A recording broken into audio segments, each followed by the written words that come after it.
Antigamente os persas eram politeístas, todavia, com as pregações do profeta Zaratustra, o qual era chamado pelos gregos como Zoroastro. Daí deriva-se o zoroastrismo. É acreditado a ele vários textos onde Ahura Mazda, segundo o profeta, é reconhecido como uma divindade monoteísta. Ao certo, não temos certeza se esse profeta realmente existiu ou se ele é um personagem lendário. Os magos eram o clero mais influente e por meio deles Ahura Mazda se tornou conhecido. Havia a crença de uma guerra cósmica entre o bem e o mal, porém que no final Ahura Mazda venceria o mal. Nisso havia uma história que aguardava a vinda de Saoshyant, o Salvador. A história relacionada a ele foi ampliada pelo profeta Zaratustra. Conta que no fim dos tempos nasceria o último Saoshyant, o qual nasceria de uma virgem. Esse Saoshyant sofreria a oposição dos homens, e ele seria morto por enforcamento. Desceria às profundezas da terra, mas depois subiria para o alto, onde voltaria com um exército de luz para julgar o mundo e concluir a vitória definitiva do bem. Nisso, Ahura Mazda ressuscitaria os mortos com novos corpos para o reino espiritual.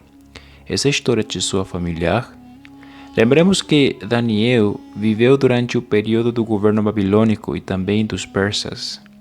E ele recebeu a seguinte profecia: multidões que dormem no pó da terra acordarão, uns para a vida eterna, outros para a vergonha, para o desprezo eterno.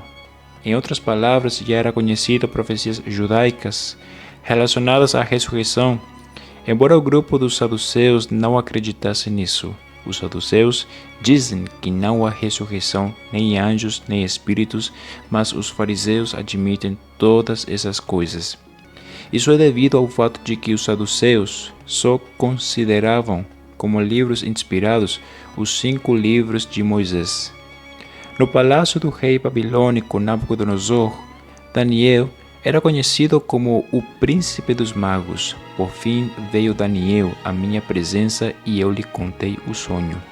Ele é chamado Beltesazar, em homenagem ao nome do meu Deus, e o espírito dos santos deuses está nele.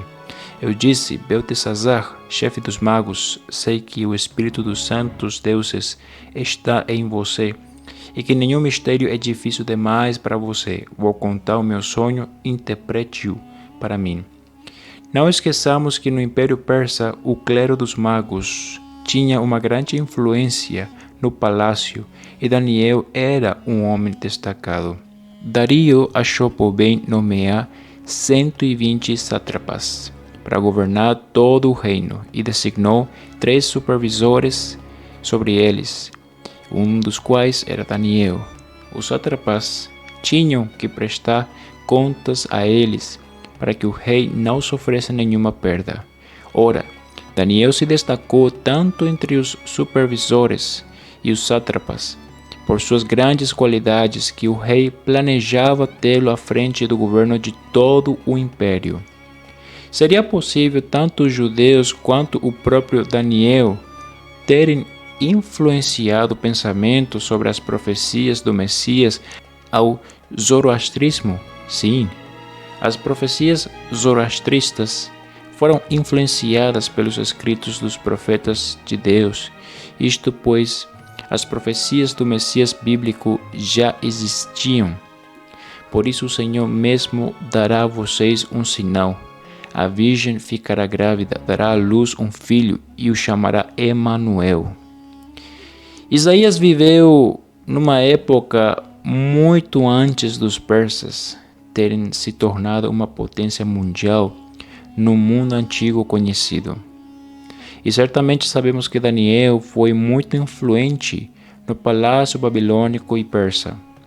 Então, de certo, é notório que as profecias do Messias judeu foram espalhadas no Império Persa. Daí vem o seguinte trecho da passagem sobre o nascimento de Jesus. Depois que Jesus nasceu em Belém da Judeia, nos dias do rei Herodes, magos vindos do Oriente chegaram a Jerusalém e perguntaram: Onde está o recém-nascido rei dos judeus? Vimos a sua estrela no Oriente e viemos adorá-lo. E depois que esses magos foram direcionados por Herodes, depois de ouvirem o rei, eles seguiram o seu caminho, e a estrela que tinham visto no Oriente foi adiante deles, até que finalmente parou sobre o lugar onde estava o menino. Quando tornaram a ver a estrela, encheram-se de júbilo. Ao entrar na casa, viram o menino com Maria, sua mãe, e, prostrando-se, o adoraram. Então abriram os seus tesouros e lhe deram presentes, ouro, incenso e mirra. As chances desses que vieram do Oriente serem persas é forte, mas não absoluta. Na diáspora judaica, Deus fez conhecer os propósitos dele. É uma realidade que essa diáspora não foi estéril. Enquanto Herodes tentou matar o verdadeiro rei, isto é, Jesus o Cristo, magos vindo de outro povo, etnia e religião foram para adorar o Messias a quem acreditavam ele ser o Salvador. Jesus nasceu para ser o Salvador, não apenas dos judeus e dos persas, mas do mundo todo.